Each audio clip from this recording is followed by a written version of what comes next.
Anshul sir, Ayush जी का सवाल आया है जीएमडीसी पर 566 पर इन्होंने ये खरीदा हुआ है और पूछ रहे हैं कि मैं अगले 3 सालों के लिए 1200 रुपए के टारगेट के लिए और कहां पर ऐड करूं इसे। देखिए 618 के आसपास कहीं भी बुलिश एविडेंस मिलता है वीकली चार्ट पे, तब जाके आपको फ्रेश बाइंग स्टार्ट करनी चाहिए। एग्जिस्टिंग पोजीशन होल्ड कर सकते हैं। ब्रेकआउट उसी पॉइंट पे आया था तो या तो रीटेस्ट कंप्लीट करे ब्रेकआउट का, तब बाइंग बनेगा, या फिर वापस से मोमेंटम बिल्ड करना स्टार्ट करे तब बनेगा। तो मैं 618 के आसपास बाई करना ज्यादा पसंद करूंगा। बिल्कुल। प्रदीप, प्रवीण कुमार का फोन नहीं, मैसेज है। वो पूछते हैं कि जीएमआर एयरपोर्ट पे मुझे क्या करना चाहिए। 101 की खरीद है और दूसरा सेजिलिटी इंडिया जो 43 रुपीज में उन्होंने खरीदा है। शॉर्ट टर्म व्यू इन दोनों ही स्टॉक्स पे क्या होगा? जी, अगर हम देखेंगे जीएमआर एयरपोर्ट 96 के आसपास चल रहा है। 110 क्रॉस करना बहुत मुश्किल लगता है मुझे, और 85 एक स्टॉप लॉस रहेगा। एक बार आपको 90 तक दिखा सकता है, होल्ड करने का सलाह रहेगा। फ्रेश बाय एवरेजिंग नहीं करना है। सजिलिटी इंडिया, सजिलिटी लिमिटेड अभी 41 42 के लेवल पे चल रहा है। जब तक स्टॉक 55 एंड अबव क्लोजिंग नहीं हो जाता, यहाँ पे नेक्स्ट ब्रेकआउट पॉसिबल नहीं लग रहा है। अभी बेस तो बना है, बेस बनने के बाद अभी कंसोलिडेशन टाइम करेक्शन में है। एक स्टॉप लॉस में लगता है कि 36.50 के लेवल पे मेंटेन करना चाहिए, बने रहना चाहिए। बिल्कुल। अंशुल सर, एक सवाल है मेरे पास, मोहिनी मेरे पास एक सवाल है नैन्सी जी का। उन्होंने ये सवाल दोनों से पूछा है। एक अंशुल जी से सवाल जो है वो पूछ रहे हैं देवांगरी शुगर और कैम्स में अंशुल सर शॉर्ट टर्म में क्या करना है, और प्रदीप सर से पूछ रही है। प्रदीप सर से जो पूछना है वो है डीप इंडस्ट्रीज, क्या उसमें फ्रेश एंट्री कर सकते हैं? So first Anshul you answer and then Pradeep answers. Madam, देवांगरी शुगर तो हम लोग रेगुलरली अपने क्लाइंट्स को रिकमेंड कर रहे हैं, तो फिर मीडिया पे हम नहीं ज्यादा डिस्कस करते हैं, फिर वो कॉन्फ्लिक्ट ऑफ इंटरेस्ट आता है। बट हमने रेगुलरली नीचे से बाई दिया हुआ है लगभग 3 रुपए 60 पैसे के आसपास से, तो अभी अच्छा खासा चल रहा है stock. So conflict of interest आता है, इसलिए मीडिया पे नहीं डिस्कस करते हैं। बट कैम्स में अगेन 809 822 की जोन फेल्ड ब्रेकआउट है। लिक्विडेशन दिख रहा है 713 और 659 तक, तो खराब लग रहा है। तो प्रदीप, डीप इंडस्ट्रीज क्या करना है? डीप इंडस्ट्रीज में मुझे लगता है कि एक ट्रिपल टॉप अभी ऑलरेडी बना है, तो यहाँ से ऊपर आना थोड़ा मुश्किल लग रहा है। स्ट्रक्चर वीक ही है, कमजोर है। यहाँ पे 425 एंड मुझे लगता है कि उसके बाद 400 तक पॉसिबल है एक बार नीचे हेल्दी करेक्शंस में आना, तब जाके एक बार बात कर सकते हैं। लेकिन अभी तो फ्रेश बाई करने का सलाह नहीं है, अवॉइड ही करके जाइए। अंशुल सर, आपके लिए एक और सवाल आया है दीपक जी का न्यूजेन सॉफ्टवेयर पर। उन्होंने 500 शेयर खरीदे हुए हैं 960 रुपीज के लेवल पर। अब वो पूछ रहे हैं कि क्या ये थोड़ा बहुत ऊपर आएगा? देखिए, रोज इनके सवाल पूछने से चार्ट पैटर्न नहीं बदलने वाला। नीचे है, नीचे था, नीचे ही दिख रहा है। नीचे 240 रुपए आते हुए दिख रहा है। मोस्ट लाइकली मंथली पे जो ऑर्डर ब्लॉक आता है, मंथली पे ऑर्डर ब्लॉक 318 का है, ये पहला टारगेट रहेगा। और आइडियली मंथली अनमिटिगेटेड लेवल जो है वो है अनमिटिगेटेड लेवल आता है 243 के आसपास। तो 318 और 243 ये लेवल आते हुए दिख रहे हैं। जितनी जल्दी इससे पल्ला झाड़ा लेंगे उतना ज्यादा फायदे में रहेंगे। अंशुल, आपने कहा ये नीचे है, नीचे था, नीचे रहेगा। ऐसे ही कोई ऐसा स्टॉक है आपके पास जो ऊपर है, ऊपर था, ऊपर ही रहेगा? आज ही मैंने खरीदा है जेएसडब्ल्यू इंफ्रा। अच्छा, तो वही एक स्टॉक है। बायोकॉन है। बायोकॉन में वीकली चार्ट पे बड़ा ब्रेकआउट आया है। बायोकॉन में वीकली चार्ट पे बड़ा ब्रेकआउट, जैसे एलटीएफ आपको याद होगा हमने प्ले किया था, ऑलमोस्ट 274 हफ्ते का बेस ब्रेकआउट है। थोड़ा सा बायोकॉन स्लो चलेगा, बट यहाँ से 700 रुपए जाते हुए दिख रहा है। भाई दूसरा स्टॉक नहीं याद आया जो बायोकॉन के साथ ब्रेकआउट था, कौन सा डिस्कस किया था, नाम ही भूल गया मैंने। एक बायोकॉन है, एक और कोई था, मेरे को अभी नाम याद नहीं आ रहा है। बट हाँ, एक स्टॉक और था भी, मैं याद करके बताता हूँ। बट बायोकॉन, ये आपके, अगर आपने मैनकाइंड मिस किया, अगर आपने नेटको फार्मा मिस किया है, अगर आपने एक तीसरा कौन सा स्टॉक है एमक्योर फार्मा मिस किया आईपीओ बेस ब्रेकआउट, तब तो कम से कम बायोकॉन मिस मत कीजिए। तो बायोकॉन ले लीजिए। बायोकॉन बहुत बेहतरीन लेवल पे खड़ा हुआ है, बट इन्वेस्टर का स्टॉक है, ट्रेडिंग मूव्स नहीं देता है। प्रदीप, आज जो अगला सवाल है वो पुष्पा का है। पुष्पा जी पूछती हैं कि एंजल वन में फ्रेश एंट्री ले सकते हैं क्या, और केपीईएल ये स्टॉक आपको कैसा लगता है? देखिए, एंजल वन कहीं ना कहीं बहुत बढ़िया एक प्राइस के आसपास है। मुझे लगता है कि डेफिनेटली हम बाई करके जा सकते हैं। आपको नेक्स्ट 380, उसके बाद 400 एंड अबव प्राइस आते हुए दिखाई देंगे। एक स्टॉप लॉस आपको को 293 के लेवल पे मेंटेन होना चाहिए। और अगर पॉसिबल है तो 50% अभी आप एक्यूमुलेशन कीजिए, बाकी 50% एक बार डीप के लिए वेट कीजिए। 315 320 एक बढ़िया वैल्यू जोन है, उस वैल्यू जोन पे बाय ऑन डिप करने का सलाह रहेगा। केपी एनर्जी अभी ओवरऑल देखा जाए तो इसका ट्रेंड कहीं ना कहीं एक नेगेटिव जोन पे अभी भी चल रहा है। 362.80 के आसपास का प्राइस है। एक बार मुझे लगता है कि नेक्स्ट मूव आपको 395 एंड 400 तक मिल सकता है, लेकिन ज्यादा यहाँ पे कुछ रैली पॉसिबल नहीं लग रहा है। एक बार एक स्टॉप लॉस 345 में मेंटेन कीजिए, बने रहिए। 395 400 के आसपास आने में आपको प्रॉफिट बुक करके चलना है। बिल्कुल। और प्रदीप, आपके पास कोई ऐसा स्टॉक है, जैसे कि अभी मैम ने पूछा, जिसका जैसे भी उन्होंने बायकॉन बताया अंशुल सर ने, वैसे आपके पास कोई स्टॉक है जिसको लगता है कि जिसके चार्ट पैटर्न्स बहुत अच्छे चल रहे हैं?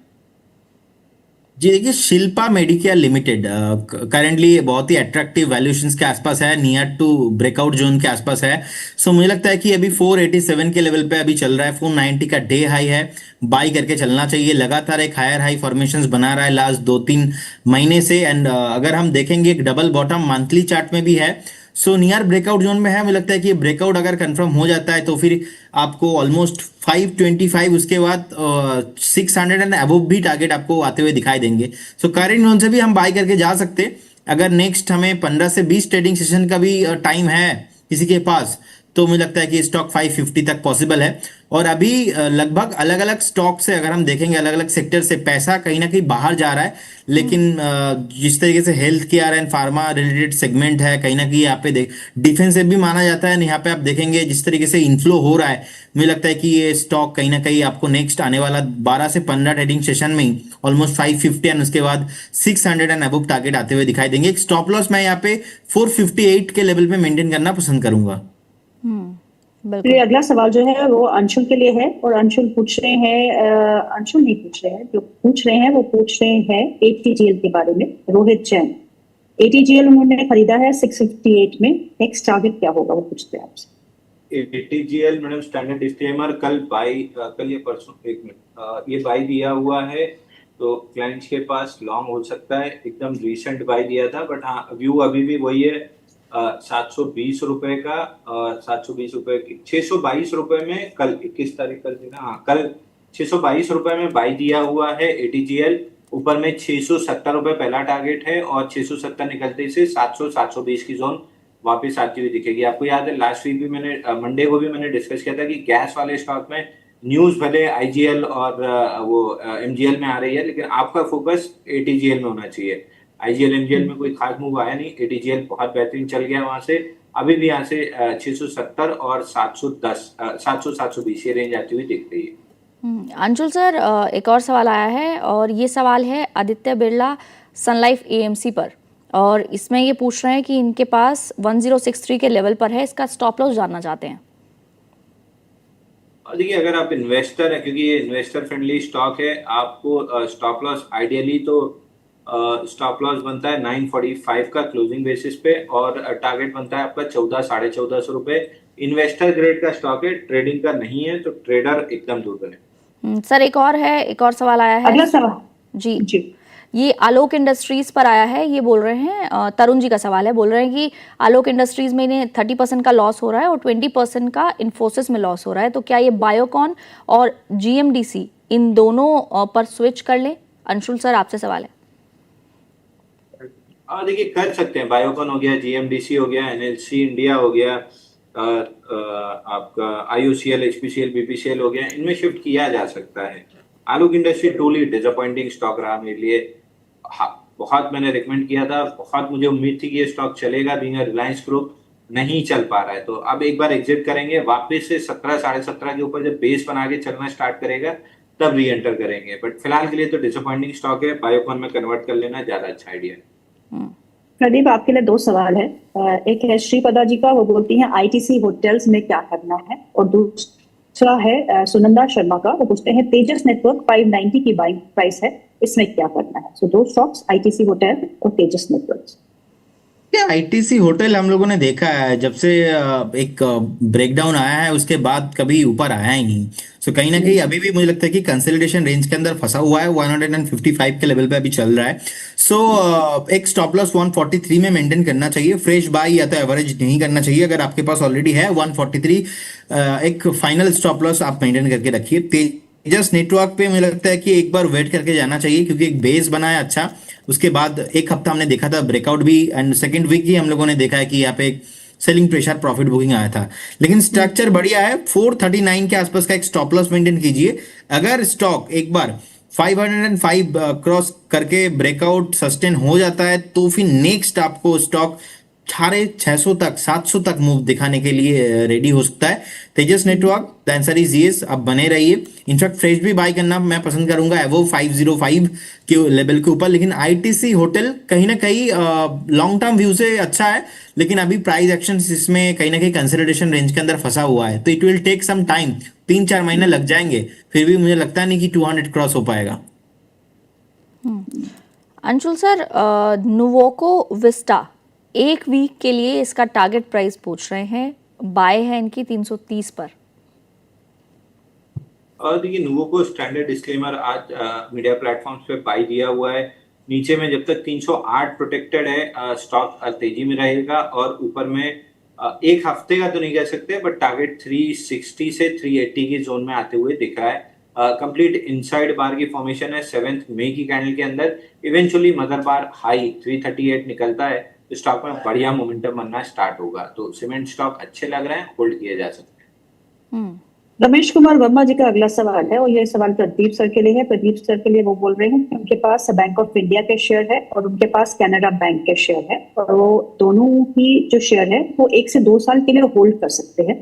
तो आपसे एक एक्सपर्ट ओपिनियन मांग रहे हैं, क्या उनका ये नजरिया और ओपिनियन जो उनके जो इन्वेस्टमेंट है ये सही है या नहीं? प्रदीप, देखिए, bank of India, Canara bank दोनों ही पीएसयू बैंक है, एंड मुझे लगता है कि जिस तरीके का बैंक ऑफ इंडिया का परफॉर्मेंस हम लोगों ने देखा है, 125 120 के लेवल से ब्रेकआउट आया था, एंड रिसेंटली टॉप बन गया है, जितना ऊपर आना था आ गया था 170 के ऊपर। अभी प्रॉफिट बुकिंग चल रहा है यहाँ पे, तो बिल्कुल बने रहिए आप। ये थोड़ा फ्रस्ट्रेटिंग सिचुएशन है, लेकिन थोड़ा पेशेंस के साथ आपको वेट करना पड़ेगा, एंड मुझे लगता है कि it will take at least 2 to 3 quarters, 2 से 3 क्वार्टर टाइम दीजिए। आपको again all time high particular bank पे आते हुए दिखाई देंगे। एंड कैनरा बैंक बेसिकली अभी 128 के लेवल पे अभी प्राइस चल रहा है। अभी मुझे लगता है कि एक स्टॉप लॉस आपको यहाँ पे 118 के आसपास मेंटेन करना चाहिए। नेक्स्ट जो टारगेट रहेगा शॉर्ट टाइम के हिसाब से 142 से 145 के रेंज पे। लेकिन मेक श्योर अगर आप पीएसयू बैंक पे इन्वेस्ट कर रहे हो एंड आपका गोल है शॉर्ट टाइम के लिए, तो फिर साइकोलॉजी कहीं ना कहीं सही नहीं है। आप पीएसयू बैंक पे इन्वेस्ट कर रहे हो, bank of India and Canara bank जैसे बैंक, एटलीस्ट 2-3 साल का व्यू होना चाहिए, तब जाके बैंक निफ्टी में न्यू हाईज आपको बनते हुए दिखाई देंगे। दोनों बैंक पे आपको यहाँ से एटलीस्ट 40-50-60% मूव आते हुए दिखाई देंगे। लेकिन उससे पहले कहीं ना कहीं 1-2 हफ्ता, 1-2 महीना, 3-4 महीने में मुझे लगता नहीं कि कुछ ज्यादा होने वाला है यहाँ पे। नहीं, ये लॉन्ग टर्म इन्वेस्टर ही है प्रदीप। प्रदीप, आपका समय भी हो चुका है, अब ये बताइए कि आप क्या खरीद रहे हैं ऐसे मार्केट में? जैसे कि मैंने बताया कि शिल्पा मेडिकेयर मुझे अच्छा लगता है, करेंट जोन से बाय करने का सलाह रहेगा, सेम कॉल ही रहेगा। एंड अगर लॉन्ग टर्म इन्वेस्टर है तो कोई प्रॉब्लम नहीं है। और इसके साथ साथ मेरा डिस्क्लेमर, जितने भी स्टॉक्स एंड इंडेक्स को लेके मैंने बात किया है, कोई भी स्टॉक्स एंड इंडेक्स में हमारा कुछ भी पोजीशन नहीं होता है, नो कन्फ्लिक्ट ऑफ इंटरेस्ट। ऐसा ही कुछ राय हम क्लाइंटों को भी देते हो सकते, कुछ कॉल क्लाइंटों के पोर्टफोलियो में हो सकता है, हमारे पोर्टफोलियो में नहीं है। एंड